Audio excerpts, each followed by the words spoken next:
Daha önce İsa'nın gizli tarihinin antik metinlerde saklı olup olmadığını merak ettiniz mi? Komplo teorisyenleri bu fikre bayılır ve Billy Carson gibi kişiler kayıp İncil'lerin gerçek İsa'yı ortaya çıkardığını iddia ederek milyonlarca tıklama toplar. Peki bu teoriler neden bu kadar popüler? Bence antik uzaylılar gibi sahte anlatıların ötesinde cevap oldukça basittir.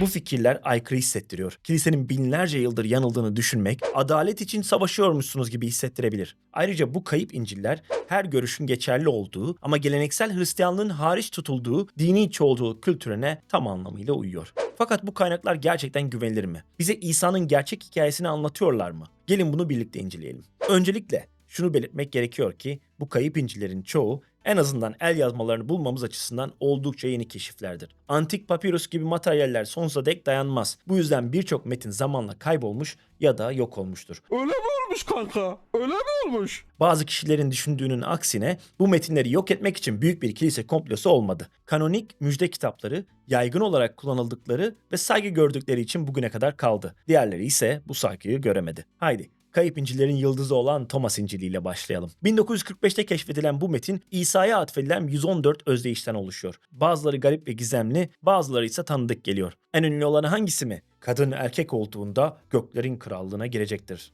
Evet. Thomas İncil'i bildiğimiz klasik İsa hikayesine sahip değil. Doğum, ölüm ya da diriliş yok. Sadece bir dizi sözden ibaret. Çoğu akademisyen bu metnin 2. yüzyılın ortalarında havari Thomas olmayan biri tarafından yazıldığını düşünüyor. Bu, kanonik İncil'lerden oldukça sonra yazılmış demektir. Ayrıca onlardan bayağı etkilenmiştir. Thomas İncil'e açıkça Gnostik havası olan bir metin. Bu da onun 2. yüzyıla ait olduğuna dair başka bir ipucu. Gnostikler, ruhun gizli ilahi gerçeklerle özgürleşmesini vurgulardı. Erken dönem kilise babaları bu metne andılar ama açıkçası pek hoşlanmadılar. Sırada Filipus İncil'i. Filipus İncil'i Nag Hammadi koleksiyonuna ait başka bir Gnostik metindir. Ama buna İncil demek biraz abartı olur. İsa'nın hayatından çok Gnostik ayin yorumları ve tuhaf fikirlerle doludur. Örneğin Yusuf'un İsa'nın çarmıha olacak bir ağaç büyüttüğünü iddia eder ve bazıları Meryem'in kutsal ruhtan hamile kaldığını söylüyor. Yanılıyorlar. Kadın hiç kadından hamile kalır mı? Gibi garip ifadeler içerir. Filipus İncil'i muhtemelen 3. yüzyılda yazılmıştır. Yani İsa'dan çok sonra. Gnostik muhtemelen Valentinian teolojisini yansıtır ve büyük ölçüde kanonik İncil'lere dayanır. Bu aynı zamanda İsa'nın Mecdeli Meryem'le evli olduğu teorisinin kaynağı olarak komplo teorisyenlerinin sarıldığı yerdir. Bu, İsa'nın onu diğer öğrencilerden daha çok sevdiğini ve onu öptüğünü söyleyen bir pasajdan gelir. Ama o öpücüğün ne olduğu belli değil. Çünkü metin eksik. Kanonik İncil'lerin binlerce kopyası varken Filipus'un elimizde yalnızca bir nüshası vardır. Hiçbir zaman yeni ayetin parçası olmadı ve erken dönem kilise tartışmalarında gündeme bile getirilmedi. Gerçek İncil'ine geçelim. Gerçek İncil'i özellikle Valentinian Gnostisizminin 2. yüzyıldaki örneklerinden biridir. Yeni ayetin aksine kurtuluşun imanla değil gizli bilgiyle geldiğini öğretir.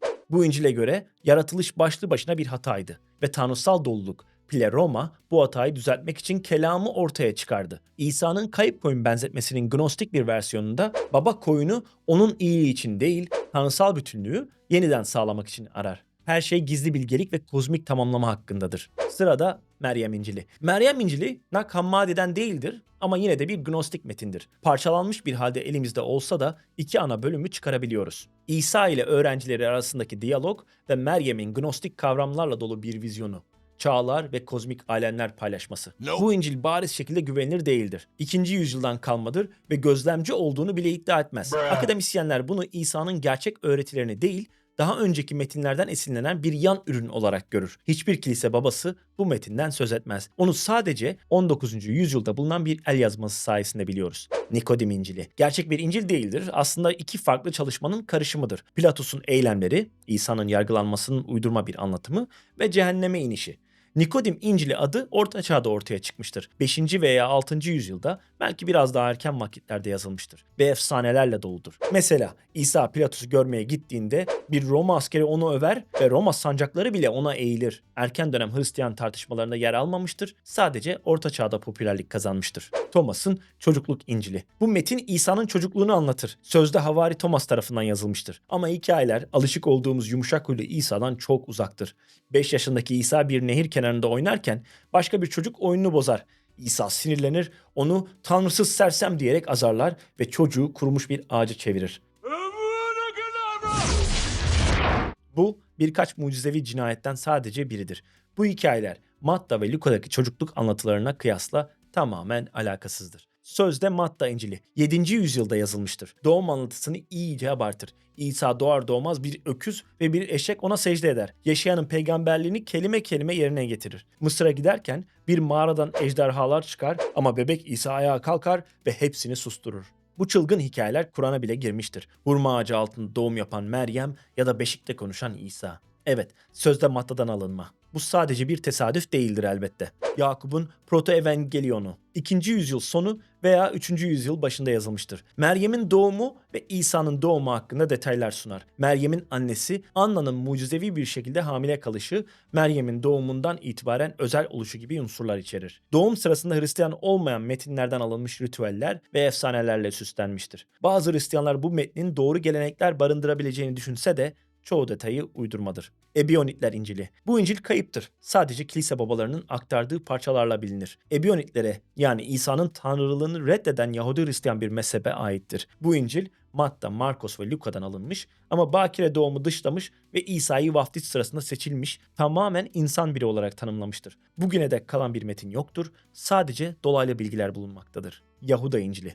1978'de Mısır'da keşfedildi ama ancak 2016'da tercüme edildi. İsa ile Yahuda arasında geçen gizli diyaloglar anlatır. Başlangıçta İsa'nın fısıhtan 3 gün önce 8 gün boyunca Yahuda İskaryot'la konuştuğu gizli vahiy sözü denir. Gnostik gizli bilgi havasındadır. Hatta İsa Yahuda'ya sadece ona özel bir öğreti vaat ederek şöyle der: "Onlardan ayrıl, sana göklerin egemenliğinin sırlarını anlatacağım." Ardından Barbelo gibi ölümsüz eonlardan söz eder. 2. yüzyıla aittir. Kilise babası Irenaeus bu metni adını vererek eleştirmiş ve tamamen kurgu olduğunu söylemiştir. Bunlar fake. Ne?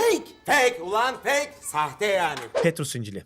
İsa'nın çilesi, ölümü ve dirilişi hakkında bir Yunanca metindir ve Petrus da sonrasında neler olacağına dair yorumlarda bulunur. Bu İncil'de bazı ciddi tuhaf ayrıntılar vardır. Örneğin İsa'nın son sözleri her zamanki "Tanrım, Tanrım beni neden terk ettin" yerine "Gücüm, ey güç beni terk ettindir." Bu İsa'nın sadece acı çektiği ve öldüğü görünen doketik kökenlere açık bir göndermedir. Ayrıca Luka İncil'inde İsa'nın dirilişinden sonra göğe yükselmesinin aksine burada daha ölmeden önce göğe alınır. Ve elbette İsa'nın masum olduğunu ilan eden o dev konuşan haçı kim unutabilir? İnanılmaz bir anlatım. Ancak kilise tarihçisi Eusebius'un da belirttiği gibi hiçbir zaman gerçek olarak kabul edilmemiştir. Ve son olarak da Barnabas İncili. İsa'nın çarmıha gerilmesini reddeden bu metin 15. yüzyılda Müslümanlarca sahte olarak üretilmiş kabul edilir. En eski nüsha bu döneme aittir. Ve daha önceki dönemlerde hiçbir izine rastlanmaz. Kitapta İsa Mesih derken onun Mesih olmadığı da söylenir. Bu metni yazanların orijinal dillerden ne kadar bir haber olduğunu gösterir. Ayrıca milat yılı, mahkeme sistemleri gibi pek çok tarihi hata içerir. Kur'an'la bile çelişir. Erken kilisenin neden Matta, Markos, Luka ve Yuhanna'yı kanonik kabul ettiğinin sağlam bir nedeni vardır. Bu İncil'ler tarihsel temele dayanır. Diğer apokrif metinler ise geç, çelişkili ve güvenilmezdir. Daha fazla bilgi için kanalımızı takip etmeyi unutmayın. TikTok'ta gerçek İsa'yı bulduğunu iddia eden çılgınlara inanmayın. Tarihsel İsa hakkında elimizdeki en iyi bilgi hala İncil'dedir.